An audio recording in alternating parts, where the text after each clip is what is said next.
Our subject tonight, because it's night time, is our response to the events of Al-Aqsa Masjid and in recent days and what is happening in Gaza. We know for a long time now what's happening in the Holy Land. We know it because we've been studying Islamic eschatology. Only Islamic eschatology can explain the reality of events which have been unfolding in the Holy Land, in the state of Israel.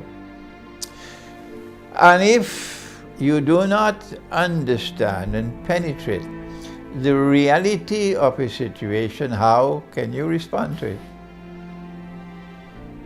So, the first thing I have to say in response to the events that have been taking place in Jerusalem and in Gaza is that I have to ask you, if you have not as yet done your homework, if you have not as yet done your homework and you're full of spirit, you want to respond, to do your homework first.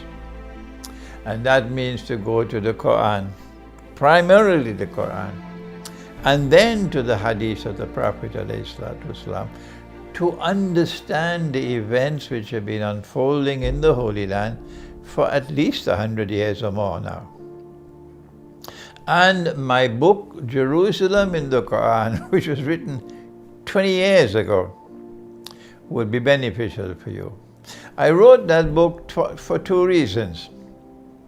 The first was because a man called, a Zionist called Daniel Pipes, I have difficulty in even mentioning his name, who studied under Ismail Farouqi Marhoum at Temple University and did a PhD in Islamic studies, a Zionist.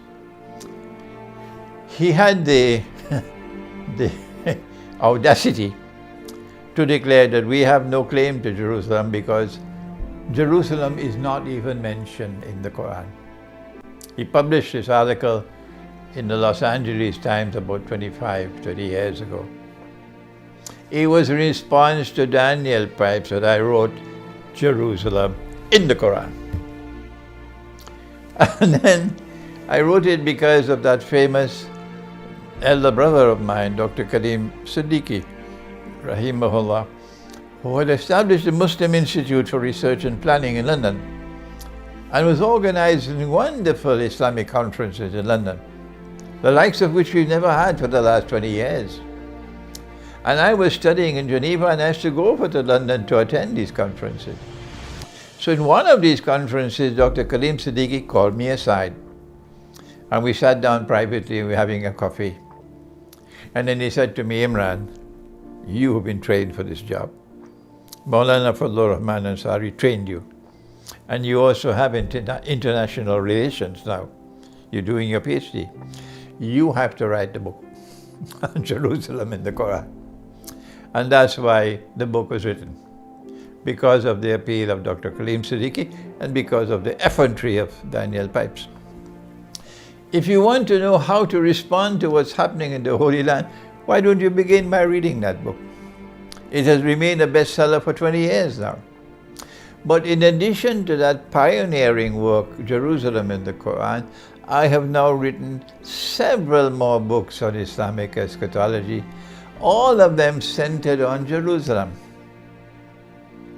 So my first response, before you jump up to take a sword to travel to Jerusalem, to liberate Jerusalem, I ask of you to do your homework first and do some studies in this subject, Ilmu Akhir Zaman, or Islamic eschatology, in which Jerusalem has center place.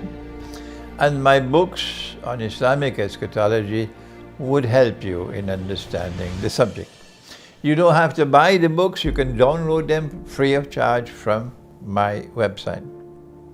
When you do that, you will understand that what is unfolding in the Holy Land has been explained in the Quran. And I have offered that explanation, but unfortunately, while there are so many of you, the young ones, who have easily understood what the Quran was saying and have accepted it and are moving on. The world of Islamic scholarship, the Maulanas, the Muftis, the Shuyukh, and the university-educated Islamic scholars adamantly, obstinately, resolutely refuse to accept my views on Gog and Magog. And that's where you start. That is where you start. If you want to respond to what is happening in Jerusalem, you got to study Gog and Magog. Otherwise, you're going to end up like Tipu Sultan and Saddam Hussein. This is not the occasion for me to repeat the explanation of Gog and Magog.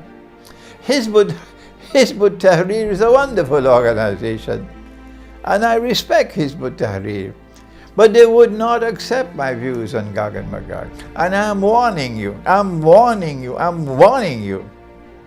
If you do not study Gog and Magog in the Quran, you cannot understand what's happening in the Holy Land. So get to work and study Gog and Magog.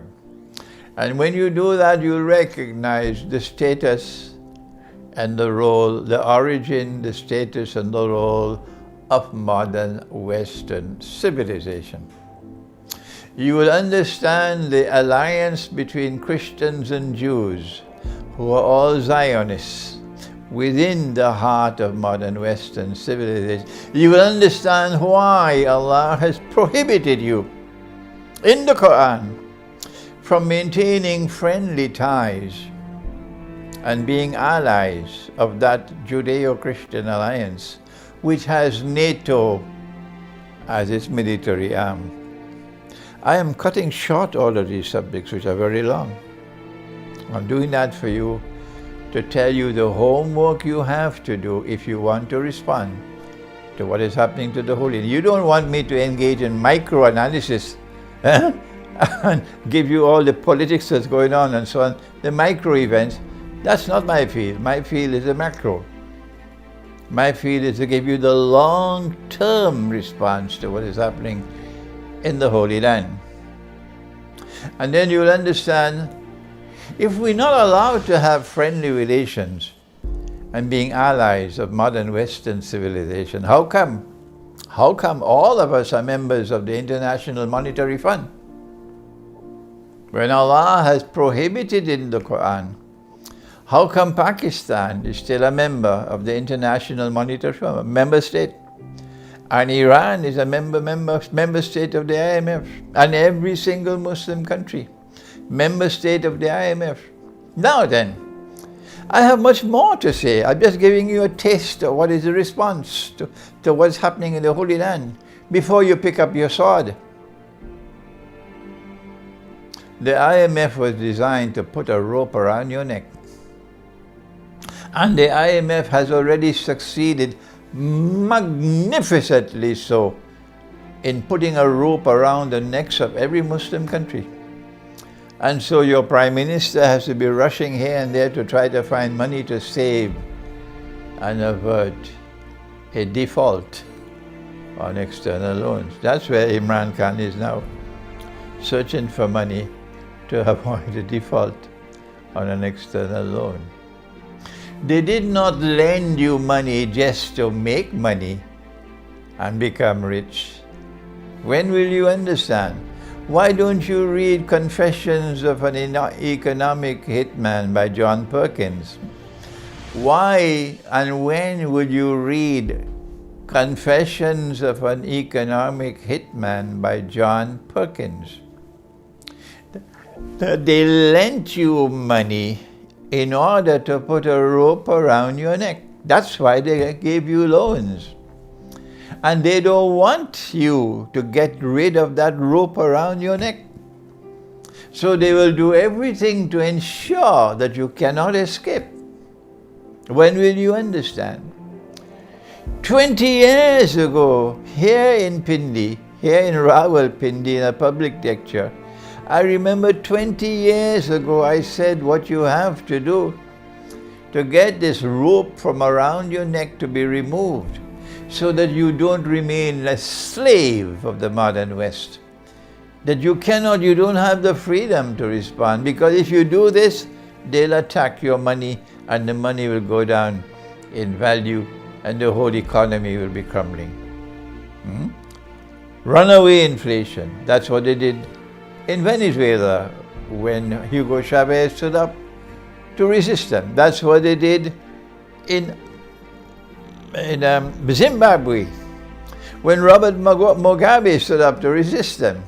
That's the weapon they have. It's the most dangerous weapon of all that they have, to deny you your freedom. A slave country cannot wage war. A slave country cannot liberate Jerusalem. No matter if you have nuclear weapons in Pakistan, you can't wage any war over a long period of time, maybe a day or two. You cannot wage war, you cannot liberate a land when you have this sword hanging over your head, that if you make one step of defiance, your money will crumble. Your economy will go berserk. You can't wage war like that. So if you want to respond to them and you want to be faithful to the Quran, the long-term process is to recover your freedom. Let me repeat that. If you want to liberate Jerusalem, you have to first recover your freedom. Russia has done it. They tried to make Russia their slave. Yes, they did. But Russia has not become their slave. Russia is a free country. That's why Russia could stand up and resist them. China is a free country. China could stand up and resist them. China is not a slave. But Pakistan is a slave. It's a slave country. So then what do we do if we want to respond to the oppression in Jerusalem, the oppression in the Holy Land? It's not just to pick up a sword and jump up. That's another way to respond to liberate Jerusalem. So wake up, my little schoolboys. If you want to liberate Jerusalem, you have to do it in a sensible and intelligent way. And the first step along that road is to recover your freedom. How can we recover our freedom when the Pakistan rupee is so vulnerable? One small step, and it slides down. Answer. I'm not going to take much time because I don't want this video to be too long. But I want to put it down into the record so all those who are listening me will learn now. And if we plant this seed today, maybe 5-10 years tomorrow we have scholars. We don't have scholars today.